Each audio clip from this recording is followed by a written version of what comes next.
Ceci est un livre audio autogénéré par Google. C'est comme Albert Cossery. Le montreur d'hommes. Puis ils se serrèrent l'un contre l'autre et s'endormirent, indifférents au labeur forcené des hommes, sous le lent regard des étoiles paresseuses.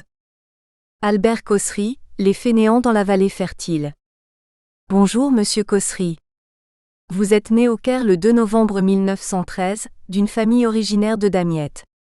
Vous avez étudié dans les écoles françaises d'Égypte, à une époque où le français était la langue étrangère choisie par les élites égyptiennes, par opposition à l'anglais, langue du colonisateur et donc de l'oppresseur. Et c'est ainsi que vous êtes devenu un écrivain français, quoique de nationalité égyptienne. Mais enfin, vous n'êtes pas le seul étranger à être entré dans notre langue et à avoir enrichi sa littérature. Au XXe siècle, on ne compte plus les écrivains à avoir choisi le français comme langue d'écriture, qu'il soit d'. Origine roumaine, Panaïtis Strati, Mircea Eliade, Eugène Ionesco ou M. Cioran.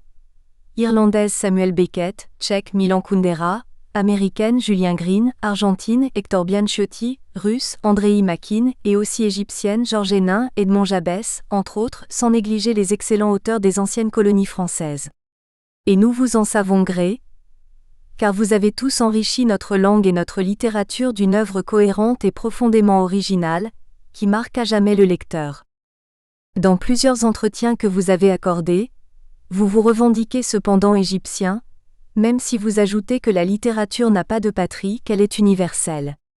Et c'est un fait que l'Égypte est votre sujet, et votre source d'inspiration quasiment unique, cette Égypte que vous avez quittée en 1945 pour vous installer à Paris. En une soixantaine d'années, depuis la publication de votre premier livre, Les Hommes oubliés de Dieu, vous avez publié 7 autres romans, à une cadence donc assez lente, mais qui s'accorde avec votre philosophie. On peut regretter que vous ne soyez pas assez connu, mais vos livres sont traduits à l'étranger, régulièrement réédités en France, certains même adaptés en bande dessinée. Et il y a tant d'écrivains pressés qu'on apprécie en vous le flâneur, celui qui prend son temps, en bon oriental que vous êtes. Ce qui frappe quand on vous lit, c'est l'unité de votre thématique. En résumant, on pourrait dire que vous proposez une philosophie de la vie qui est celle de Samantar, le héros d'une ambition dans le désert. Je suis d'une autre civilisation, celle qui met au-dessus de tout le simple fait de vivre. Et c'est ainsi que vous présentez toute une galerie de personnages qui sont vos porte-paroles, qui refusent toute ambition, qui rejettent aussi la consommation et ses mirages, et qui préfèrent finalement la pauvreté et parfois la misère à une réussite qui se fait toujours sur le dos des autres et par l'exploitation des hommes. Samantar pense ainsi que la misère est un état paradisiaque comparé au dur labeur accompli quotidiennement par la multitude des travailleurs dans les froids pays de la furie industrielle. Dans cette perle du désert qu'est l'émirat de Dofa, miraculeusement préservée par manque de pétrole, des chacals des sociétés internationales, terre désertique, démunie de toute matière première rarissime et assez rebutante pour décourager les âmes mercantiles, les habitants ne sont pas encore réduits au rang d'esclaves d'une puissance étrangère sans âme, la plus perfide et la plus vénale d'entre toutes les nations. Lecteur, je te laisse deviner de quel pays il peut bien s'agir, comme leurs voisins de la péninsule arabique. À l'opposé, vos héros professent un mépris souverain pour l'expansion économique, car sous cette formule de sorcière, les anciens colonialistes s'efforçaient de perpétuer leur rapine en introduisant leur psychose de consommation. Ce mépris va d'ailleurs jusqu'au travail, du moins le travail imposé aux petites gens, aux gueux, à l'humanité misérable pour accroître par son labeur la richesse des monstres qu'il exploite. Ce travail qui ôte à l'individu, selon un autre personnage, Karamala, le seul temps précieux, celui que l'homme consacre à la réflexion. Au point même que tout un roman est bâti sur le refus absolu du travail. Les fainéants dans la vallée fertile. Dans une famille, Hafez, le vieux père, ne sort de son lit que pour tenter de rencontrer l'entremetteuse qui lui promet un nouveau mariage. Mais ses garçons, Galal, qui dort depuis 7 ans et ne se lève que pour manger, et Rafik, qui a renoncé lui-même à se marier pour ne pas troubler sa bienheureuse somnolence, sont bien décidés à empêcher ce remariage. Et voilà qu'à leur grand étonnement le 3e fils, Serag, ne rêve, lui, que d'aller travailler. Même le père se lève pour tancer Serag. « Comment pourrons-nous ne pas être malheureux si nous savons que tu travailles » dit le vieux Hafez. « Nous ne sommes pas des égoïstes comme toi. Dans cette famille, travailler, c'est le comble de la honte. Ce mot était si pénible que Rafik n'arrivait même pas à le prononcer. Déjà, les simples faits de remuer, de bouger, de faire un peu de bruit dans la maison, ce que fait la jeune servante Oda qui essaie pourtant de passer inaperçue pour assurer le ménage et la cuisine dans la maison, sont considérés comme étant des complots ourdis contre la superbe trame du sommeil. Et Rafik se croit tenu de justifier à son ex-fiancé leur rupture par ces termes. « Travailler » s'exclama Rafik. « Gagner ma vie. Voilà à quoi tu penses. Avec de pareilles idées, tu peux tuer un homme. » Et lui expliquer en détail la beauté de cette vie oisive qu'il avait préférée à son amour. Il est vrai qu'il en est arrivé au point de penser que la simple idée de la caresser l'effrayait comme une besogne harassante. D'ailleurs, cher monsieur Khosri, vous précisez que le travail est le piège fatal tendu aux hommes de toute éternité par la caste sanguinaire qui tenait son pouvoir de l'imposture. Pourtant, vous avez une tendresse pour les petits métiers assez présents dans vos romans, surtout ceux du début. Le facteur, le coiffeur, le menuisier, le charretier, le montreur de singes, le réparateur de réchauds à pétrole, le vendeur de melons, le chanteur des rues, le boueux, la prostituée, le mendiant, le voleur ou le passeur de rue, celui qui fend la cohue des voitures et des tramways pour faire traverser les femmes chargées des paquets de leurs courses. Tout métier de va-nu-pied, auquel vous opposez les nantis, la confrérie des notables, ceux qui vivent des rapines officielles, ministres, affairistes, banquiers, spéculateurs, promoteurs immobiliers, patrons des compagnies pétrolières, aussi bien que ceux qui sont à leur service et dont l'agitation masque mal l'absence de vie intérieure. Mais voilà, les misérables sont omniprésents, emprisonnés dans leur destinée et à jamais bannis du reste du monde. Vous peignez les humiliés et offensés avec une vigueur rare et un réalisme saisissant, mais aussi et surtout avec sympathie. Et vous montrez comment en fin de compte ils se moquent des oppresseurs car eux au moins ils savent vivre, et ils n'attendent rien des nantis, d'ailleurs à quoi bon crier ? Là où ils étaient, personne ne pouvait les entendre. Gohar, le professeur revenu de tout, pense même que quand nous aurons un pays où le peuple sera uniquement composé de mendiants, tu verras alors ce que deviendra cette superbe domination. Elle tombera en poussière. Dans un monde économiquement absurde, vous approuvez même la mendicité. Le fait de mendier paraissait un travail comme un autre, le seul travail raisonnable d'ailleurs. Le mendiant occupait toujours la même place, avec la même dignité qu'un fonctionnaire derrière son bureau. Les mendiants sont nombreux dans votre œuvre. Jamais vous ne les jugez. Et les mendiants n'ont pas peur non plus, car de toute façon, pour craindre la police, il faut avoir quelque chose à perdre, et ici personne ne possédait rien. Comme ils ne craignent rien, ils savent répliquer. Dans une scène savoureuse d'un complot de saltimbanque, un mendiant dort sous la statue symbolisant le réveil de la nation. Un peu comme Charlot au début des Lumières de la ville. Surgit un gendarme. Le gendarme se baissa, saisit l'homme par l'épaule et le secoua avec ce savant sadisme qui caractérise les forces de l'ordre dans l'exercice de leurs fonctions. « Allons, réveille-toi. » Et le mendiant répond, « Nous avons le temps. Quand tu auras réveillé toute la nation, tu viendras m'avertir. » Pourquoi serais-je le premier ? Les forces de l'ordre, corporation de massacreurs autorisés et gratifiés d'un pouvoir exorbitant, sont l'objet de vos sarcasmes et de votre férocité parce qu'elles personnifient la méchanceté la plus haïssable, la méchanceté mise au service des grands de la terre. Et elles sont au service des grandes puissances qui en ont besoin pour asservir les petits pays. En effet, dans l'émirat de Dofa, au moment où les compagnies pétrolières cherchaient du pétrole, une des premières actions de la puissance impérialiste qui soutenait les recherches avait été de former à la torture certains policiers choisis pour leur sadisme. La détestation de l'uniforme par vos personnages est telle que même le facteur est pris à partie à cause de son uniforme de toile kaki qui irritait les esprits par son aspect militaire et presque belliqueux. Cette misère omniprésente ne semble avoir jamais eu de commencement. Chaque jour est un jour comme les autres, lent, féroce et affamé de victimes humaines. On a l'impression que c'est la fin du monde. On ne peut pas aller plus loin. La misère humaine a trouvé ici son tombeau. Partout on sent l'odeur pestilentielle de la misère. Non seulement les bâtiments s'effondrent, ou bien l'on vit dans la rue comme cet enfant que rencontre Serag et qui lui dit « Ah, tu es un de ces types qui ont une maison », soulignant ainsi que vivre dans une maison est exceptionnel. Non seulement les vêtements sont des loques, non seulement on mange quand on peut, mais même le ciel participe à cette misère, semblable à un chiffon sale. Seule la nuit permet aux pauvres de cacher la honte de leur longue agonie. Et pourtant vous nous rappelez que le plus terrible, ce n'est pas d'être pauvre, c'est d'avoir honte de l'être. D'ailleurs, pour oublier, on fume le hashish qui procure une parcelle de joie, et qui se révèle parfois comme le seul enchantement, dans ce monde de misère. Ici ou là pourtant, de temps en temps, un rêve de révolte existe. Celle d'un peuple opprimé qui s'éveille et que rien ne pourra arrêter, car les hommes ont besoin de vivre sans la menace perpétuelle de la misère et de la faim. Néanmoins, la révolution n'est plus à l'ordre du jomme, car personne ne fait don de sa vie à une cause, mais seulement pour obéir à une pulsion intérieure plus forte que l'attachement à la vie. Vous ne semblez pas regretter ces vaines tentatives des réformateurs et des idéalistes voulant arracher à sa peine une humanité douloureuse. Car ce qui paraît le plus souhaitable à vos personnages, c'est la paix, seule garante d'une vie oisive, et le rire qui permet aux humbles d'avoir une douce revanche sur les puissants corrompus et grotesques pantins dérisoires de l'imposture universelle. La vie oisive, voilà l'idéal qu'à plusieurs reprises vos personnages prônent. Mais il y a eu évolution dans votre œuvre. Entre cette apathie triomphante dans les fainéants dans la vallée fertile, vraie somnolence du désespoir, et l'oisiveté revendiquée dans vos derniers livres par ceux qui ont fait le choix d'exister sans s'insérer vraiment dans une société devenue folle. Ils la contemplent en refusant de se laisser berner par les objets et les choses.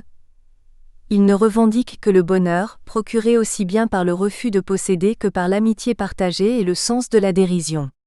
Car pourquoi mettre son ingéniosité à subvenir à sa nourriture, et une fois rassasié, à se constituer une ambition sordide? Gohar, le premier, ex-professeur, a renoncé à tout. Il vit dans une pièce délabrée, avec comme seul meuble une chaise et des journaux qui lui servent de paillasse. Un beau jour, il s'est aperçu que cette morale rigide qu'il avait enseignée n'était qu'un instrument de domination destiné à tenir en respect les misérables. Alors, il a choisi de mener une existence analogue à celle des mendiants et refuse de participer au destin du monde civilisé. Temur, qui est allé passer 6 ans dans un pays occidental pour en revenir avec un faux diplôme d'ingénieur, se rend vite compte que ça ne sert à rien de changer de continent, d'aspirer à d'autres climats, si l'on n'était pas d'abord capable de regarder autour de soi. Avec son ami Meda, il joue au chat et à la souris avec la police qui les considère comme de dangereux révolutionnaires, alors qu'ils ne veulent être que des saltimbanques, avides de profiter de l'instant présent, de jouir de la vie dans ses manifestations les plus primaires et les plus saugrenues. Osama, le subtil voleur, à l'instar de Robin des Bois, pense que le vol n'est que juste récupération de menue monnaie par les pauvres dans un monde où les grands voleurs dans l'impunité s'engraissaient au sommet de l'échelle sociale, et il a la conviction que rien n'est tragique sur cette terre pour un homme intelligent. Et Nimr, le vieux voleur qui a enseigné son métier à Osama, ne répète-t-il pas comme pour se moquer de cette société qui prône le travail mais organise le chômage ? Je suis sûr d'exercer toujours mon métier. Et cette assurance n'existe dans aucune autre catégorie de travailleurs. As-tu jamais vu un voleur au chômage? Pour Yegun, le vendeur de hashish, être vivant suffisait à son bonheur, du moment qu'il peut cultiver l'amitié. Cette vie oisive, Karamala, le fin lettré, journalisme mis au banc pour avoir critiqué le gouvernement, l'a choisi lui aussi car il ne veut rien connaître d'une société basée sur l'apparence, lui qui a été obligé d'aller vivre dans le mausolée de sa famille, au milieu du cimetière, où enfin il a la satisfaction de ne rien devoir à une canaille de propriétaires. Hicham, le chanteur des rues, professe un mépris envers les objets et les ornements que la plupart des hommes croient essentiels à la plénitude de leur destin. Et il leur préfère le dénuement, lui qui aurait pu avoir une brillante carrière artistique. Quant à Samantar, qui a choisi aussi la marginalité et une vie simple et tranquille, toute consacrée à l'amour, l'amitié et la méditation, n'annonce-t-il pas à son ami Shahat, l'apprenti terroriste, que nous vivons dans le coin le plus civilisé de la Terre parce que nous ne possédons rien? Tous ont en commun cette sérénité insolente, apanage de l'homme sans ambition, et non que mépris pour l'humanité remuante qui semble courir derrière le bonheur. Qu'ont-ils besoin de se démener, toujours hargneux et mécontents, les assoiffés de pouvoir ou d'objets de consommation? Ne rien posséder, c'est là votre idéal et aussi votre réalité, cher monsieur Khosri, vous qui pendant plus de 60 ans avez habité à Paris dans une chambre d'hôtel. Vos retours en Égypte vous ont sans doute fait prendre conscience des changements opérés au Moyen-Orient depuis le temps de votre jeunesse. Vous y avez remarqué tout ce que vos personnages regrettent. La pénétration de l'idéal réactionnaire par une pléthore d'objets manufacturés, sorte de colonialisme pire que la conquête d'un pays par les armes, l'incessante course à l'argent d'une société qui n'a de respect que pour les fripouilles, et vous entendez par fripouilles les personnages haut placés tant dans l'économie que dans l'administration, les désordres qu'engendre inévitablement la munificence de quelques-uns au milieu de la pauvreté générale, ou le développement du football, ce jeu stupide, érigé par la propagande officielle en suprême activité sociale et responsable pour une large part de la débilité mentale des peuples. Et surtout le fait qu'il ne reste plus de temps à l'homme pour élever son esprit. Car ce n'est pas la loi qui nous intéresse, dit Yegen, mais l'homme. Et bien sûr ce que vos héros condamnent absolument, c'est l'ambition. Un ambitieux n'est jamais un brave type pour longtemps. D'ailleurs, dans cet univers régi par la plus abominable bande de gredins qui eût jamais souillé le sol de la planète, tout n'est pas perdu pour les simples humains. En effet, les salopards ne s'entendent pas entre eux et vont bientôt s'entretuer d'un bout à l'autre de la planète avec des moyens colossaux et foudroyants. Alors que nous reste-t-il, à nous autres qui souhaitons simplement rester humains? La dérision, le rire, ce rire libérateur, ce rire révolutionnaire. Le rire de quelqu'un qui vient de découvrir la face ignoble et grotesque des puissants de ce monde, quand, comme disait l'enfant du comte d'Andersen, le roi est nu. Merci, cher monsieur Cossery, de nous donner avec vos livres ce rire qui nous console de nos malheurs et qui nous rappelle que la sottise des hommes, surtout celle des puissants, est incommensurable. Il nous reste aussi l'amour, mais qui est d'abord amour de la vie, la vraie vie, d'une simplicité enfantine, comme le rappelle Gohar, qui appartient pourtant à la masse des hommes traqués, rejetés aux confins de l'horreur, mais implacablement animés d'une saine confiance en la vie. Cher monsieur Cossery, votre montreur de singes se demande à un moment donné. Pourquoi n'y aurait-il pas des montreurs d'hommes? On pourrait peut-être savoir ce que peuvent faire les hommes. Le réparateur de réchauds ne s'interroge-t-il pas? Où donc vois-tu les hommes? Est-ce que les véritables hommes vivent comme nous? Eh bien, je peux vous rassurer, les hommes sont bien là dans vos livres. Et au moment où la littérature française est souvent déficiente sur ce point, vous êtes un écrivain montreur d'hommes, soyez-en remercié du fond du cœur. Pour lire Cossery. Œuvre complète. Gallimard 2005. Le vol. À noter une précédente intégrale chez Joël Losfeld en 2000, toujours disponible. D comme Georges Darien. À genoux, jamais.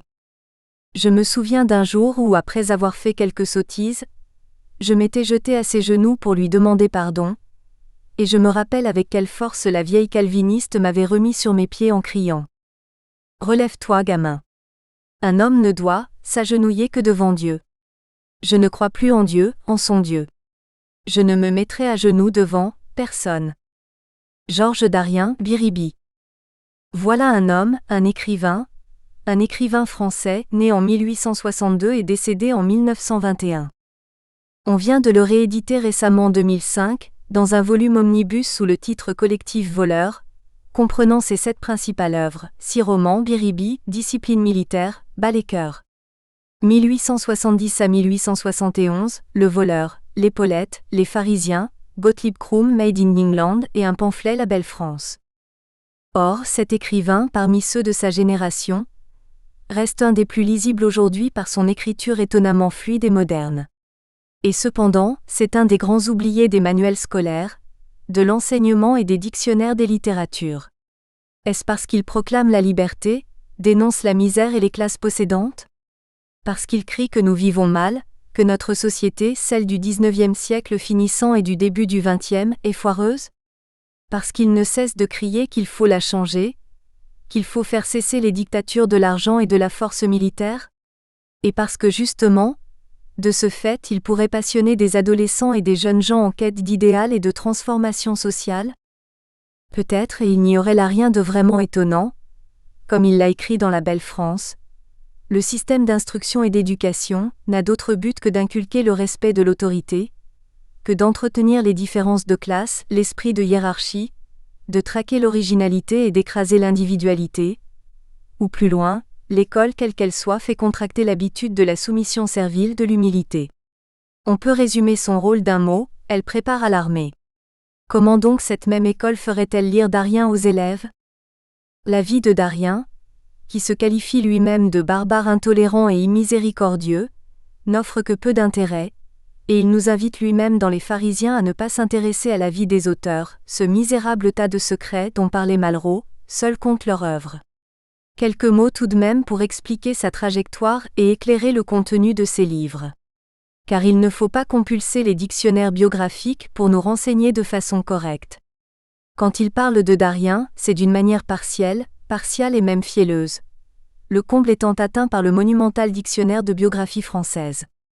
On y laisse entendre que son nom est absent des registres militaires, qu'il n'a publié Biribi que pour profiter du succès de scandale d'un autre roman militaire, Les Sous-Offs de Lucien Descaves, alors qu'en réalité, Biribi aurait dû être publié en premier, mais l'éditeur a été effrayé de la violence du manuscrit, que La Belle France est un roman, et que Darien aurait viré à l'extrême droite en fin de vie. On regrette d'avoir à discréditer ce monument biographique. Né dans une famille protestante, Darien perdit sa mère à l'âge de 7 ans. Son père se remaria à une catholique intransigeante. Le fanatisme de celle-ci a marqué à jamais l'esprit de l'enfant, et lui inspira une haine farouche du cléricalisme romain. Pour fuir cette oppression familiale, il devança l'appel du service militaire et s'engagea en mars 1881. Mais, supportant mal la discipline, il fut envoyé en juin 1883 dans les compagnies disciplinaires de Tunisie et de là au bagne militaire de Biribi. Il en sortit en 1886, devenu un homme dur et sans pitié, et il s'inspira de cette expérience pour son premier roman, où il témoigne des conditions déplorables de détention des soldats récalcitrants. Malheureusement, par crainte d'un procès, l'éditeur Savine retarda la publication de Biribi. Parut donc d'abord en 1889 Bal et Cœur, formidable roman qui raconte la guerre de 1870 à 1871 et la Commune de Paris, vue à travers les yeux d'un enfant. Ce dernier découvre l'hypocrisie et les turpitudes des adultes. Et mine de rien Bal et Cœur dénonce le patriotisme dont parlait Rimbaud.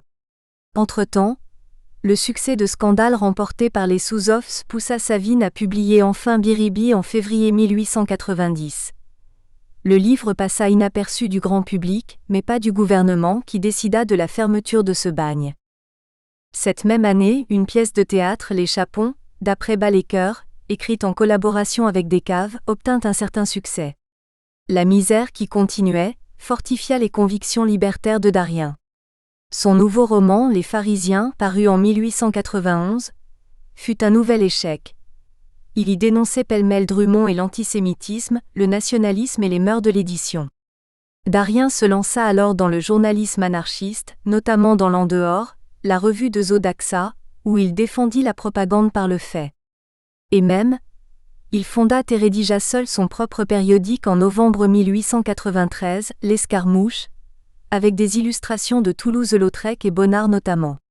Mais en 1894, après l'adoption de la troisième loi scélérate, votée à la suite de l'assassinat de Sadi Carnot, il préféra quitter la France pour un pays plus libre et s'exila à Londres, où il se maria et vécut jusqu'en 1905. Pendant cette période, il publia en 1897, mais sans succès, Le Voleur, qui reste son œuvre la plus connue, véritable roman culte. Alfred Jarry, qui s'y connaissait, le mit dans la bibliothèque de son docteur Faustrol, et Louis Malle l'adapta au cinéma avec Jean-Paul Belmondo en 1966. En 1900 sortit La Belle France, un pamphlet d'une virulence inouïe, dont la publication serait impensable aujourd'hui. C'est en anglais qu'il publia en 1904, chez Everett Co., son dernier roman Gottlieb Krumm, Made in England, traduit seulement en français en 1987. Mais il fallut attendre 1905 pour que son grand roman sur l'armée, L'Épaulette, écrit avant 1900 et sur lequel il comptait beaucoup, soit publié. Démythification des officiers et description féroce de la corruption de l'armée française, L'Épaulette ne pouvait être qu'un nouvel échec dans une France tout entière ou presque mobilisée pour la revanche contre l'Allemagne, et en admiration béate devant son armée. Dès lors, Darien collabora à divers journaux et périodiques de tendance libertaire, sa réputation de polémiste redoutable et d'antimilitariste intransigeant étant bien établie. De retour en France en 1905, il connut un dernier succès avec l'adaptation théâtrale de Biribi au Théâtre Antoine. Puis, peu à peu, il s'éloigna en apparence de l'anarchisme et se consacra dans les années 1910 à la propagande en faveur de l'impôt uni. On connaît mal ces dernières années, mais on peut supposer qu'il resta opposé au militarisme et ne hurla pas avec les loups en 1914. En dehors de ses écrits journalistiques et de textes de circonstance, son œuvre littéraire couvre une quinzaine d'années d'écriture et se compose donc des œuvres publiées dans le volume omnibus précité, soit 6 romans et un pamphlet, ainsi que des pièces de théâtre. Notons que sauf au théâtre, Darien n'eut aucun succès de son vivant, et qu'il en conçut vraisemblablement quelque amertume. Cela expliquerait la violence de son pamphlet, et le fait qu'il ait cessé d'écrire des romans.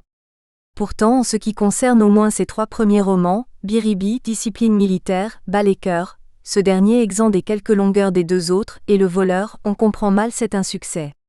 Leurs intrigues ne manquent pas de rebondissements, le style est simple, vigoureux et l'écriture compréhensible par tous. L'auteur s'y révèle un grand styliste qui manie l'ironie et l'humour avec maestria. C'est donc plutôt leur contenu qui effaroucha les éventuels lecteurs de son temps, et qui valut par la suite à Darien le purgatoire des lettres. Il fallut attendre qu'André Breton le réhabilite dans une célèbre préface, lors de la réédition du Voleur par Jean-Jacques Pauvert en 1955, près de 60 ans après la première édition, c'est dire si le livre était oublié. Remarquons bien à propos de ce livre, le magnifique patronage. Alfred Jarry, le père du but, André Breton, le pape du surréalisme, Pauvert, l'éditeur acharné des écrivains libertaires, et qui à ce titre essuya à de multiples reprises les foudres de la censure gaulliste, et Louis Malle, un cinéaste non conformiste. Il nous faut donc revenir au contenu des livres de Darien pour tenter d'expliquer cet ostracisme. Qui trouve-t-on ? Biribi. Nous espérons que vous avez apprécié cet aperçu. Pour continuer à écouter ce livre audio sur Google Play Livres, utilisez le lien dans la description de la vidéo.